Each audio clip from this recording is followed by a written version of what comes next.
ओम नमो भगवते वासुदेवाय. सार्थ सुबोध ज्ञानेश्वरी. लेखन व वाचन सौ मनीषा भास्कर अभ्यंकर, महाराष्ट्र, मिरज 416410. अध्याय 18. मोक्ष संन्यास योग. स्वधर्म श्रेयस्कर भाग 1.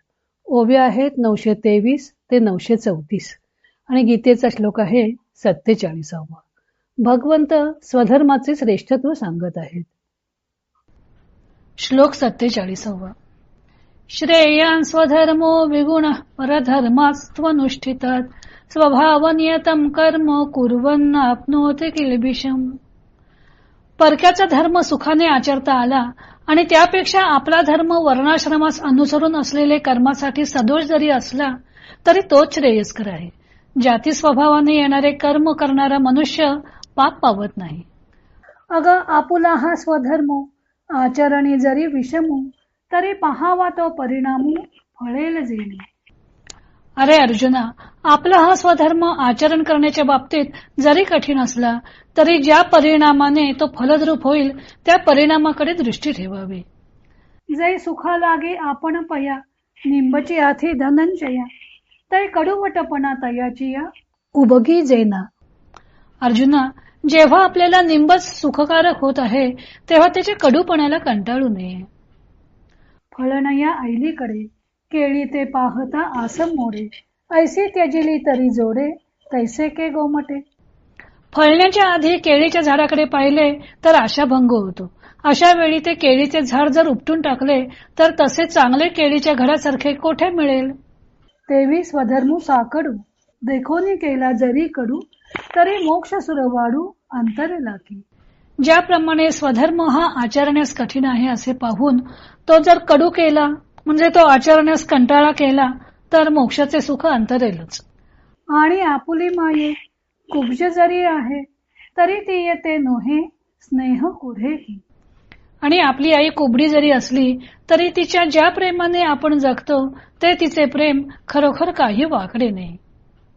येरी जिया पराविया रंभे हुनी बरविया तिया काय कराविया बाळके तेणे. इतर परक्या स्त्रिया रंभेहून सुंदर असल्या तरी अशा त्या मुलाने त्या काय कराव्यात. अगा पाणिया वाचूनी बहुवे तुपी गुण कीर आहे परे मीना काय होये असणे तेथ. अरे अर्जुना, पाण्यापेक्षा तुपात गुण खरोखर पुष्कळ आहेत परंतु त्यात राहणे माशाला काय कामाचे. पै आघवे या जगाचे विख ते विख किडियाचे पियुख आणि जगा गुळ ते देख मरण तया. सगळ्या जगाला जे विष ते विष विषातील किड्यांना अमृत म्हणजे जीवन असते आणि सगळ्या जगाला गुळ जो गोड तो त्या विषातील किड्यांना मारक असतो. म्हणून जे विहित जया जेणे फिटे संसाराचे धरणे क्रिया कठोर तरी तेणे तेची करावी. म्हणून ज्याला जे शास्त्राने सांगितले असेल व ज्या योगाने संसाराचे धरणे फिटेल ते विहित कर्माचरणच करावे. येरा पराचिया बरविया ऐसे होईल टेकलेया पायांचे चालणे डोईया केले जैसे.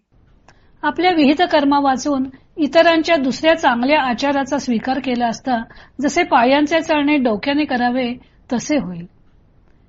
या लागी कर्म आपुले जे जाती स्वभावे असे आले ते करी तेने जिंतिले कर्म बंधाते. या करता जे आपले कर्म आपल्या जातीच्या स्वभावाप्रमाणे आपल्या वाटेस आले आहे ते जो करतो त्याने पुण्य पापरूप कर्मबंधाला जिंकले. आणि स्वधर्मुची पाळावा परधर्मू तो गाळावा हा नेमू ही पांडवा न किजेची पैगा.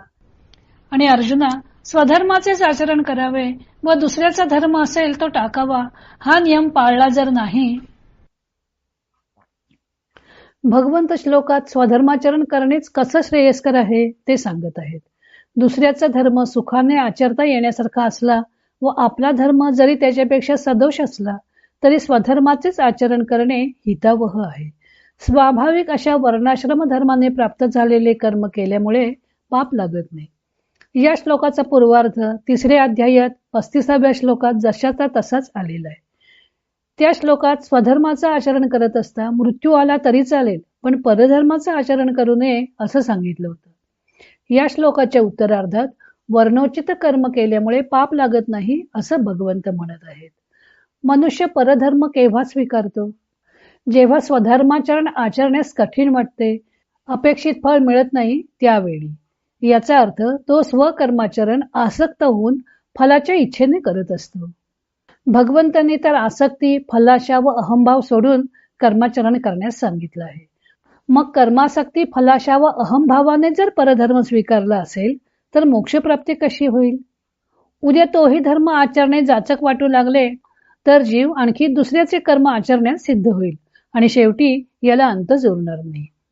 या श्लोकामध्ये धर्म शब्द हिंदू, मुस्लिम, ख्रिश्चन, पारशी अशा धर्मांसाठी आलेला नाही. गीताकाळी हे धर्म उदयासही आलेले नव्हते. येथे धर्म म्हणजे वर्णाश्रम धर्म. अर्जुन क्षत्रिय होता. वर्णाश्रम धर्माप्रमाणे धर्मयुद्ध करणे हा त्याचा स्वधर्म होता. त्या युद्धाख्य कर्मात बंधुजन व गुरुजन यांची हत्या केल्यामुळे पाप लागेल व नरकप्राप्ती होईल या भीतीने अर्जुन भैक्ष कर्म हा परधर्म आचरण्यास निघाला होता. त्याला उद्देशून भगवंत सांगत आहेत की युद्धाख्य कर्म शत्रूचा वध करावा लागत असल्यामुळे थोडे त्या धर्माचरणात वैगुण्य असले तरी स्वधर्माचरणाने पाप लागत नाही. ज्ञानदेव मागील विवेचनाला धरूनच स्वधर्माचरणाचं महत्त्व स्पष्ट करतात. स्वधर्म आचरण्यास कठीण आहे म्हणून त्याचा त्याग करणे योग्य नाही. स्वधर्म आचरत असता तो आपल्याला आचरण्यास किती कठीण व सोपा यावरून त्याचं आचरण ठरवायचं नसून स्वधर्माचरणाचा काय परिणाम होणार आहे ते पाहून स्वधर्माचरण करायचे की नाही ते ठरवायचं असतं. ज्ञानदेव दृष्टांत देतात की निंब कडू आहे, पण त्याचं सेवन जर परिणामी हितकर होत असेल तर त्याच्या कडूपणामुळे त्याचा त्याग करू नये. केळीचे झाड लावले की फळण्याआधीच त्यावर फळं लागत नाहीत म्हणून उपटून टाकणे योग्य नाही, कारण काही काळाने त्याला फळे लागणार आहेत. पण आधीच उपटून टाकले तर फळे कशी प्राप्त होतील? आई कुबडी आहे म्हणून तिचा त्याग करणे योग्य होणार नाही, कारण तिचं शरीर वाकडं असलं तरी तिचं प्रेम काही वाकडं नाही. मग आई व्यतिरिक्त इतर शेकडो रंभेहून सुंदर स्त्री असल्या तरी त्यांचा त्या मुलाला काही उपयोग नाही, कारण प्रेम आहे ते फक्त एका कुबडी आईपाशीच. तेव्हा तिचा स्वीकार केला तरच मुलाचं पालन पोषण होणार आहे. गुणांच्या दृष्टीनं पाहिलं तर पाण्यापेक्षा तुपात गुण जास्त आहेत, पण म्हणून माशाला तूप काय कामाचं? त्यात तो सोडला तर मृत्यू पावेल. त्याच्या दृष्टीने त्याला पाणीच हितकारक आहे. विषामध्ये किडे असले तरी ते विष त्यांना बाधत नाही. त्यांच्या बाबतीत त्याचा परिणाम अमृतासारखाच आहे. त्या विषातील किड्यांना जर गुळ दिला तर तो त्यांना विषासारखा मारक ठरतो. तसेच जे कर्म आपल्यासाठी विहित नसेल ते आचरणे हे विषवत आहे, त्याचा परिणाम चांगला होणार नाही. ज्ञानदेव एक मजेशीर दृष्टांत देतात.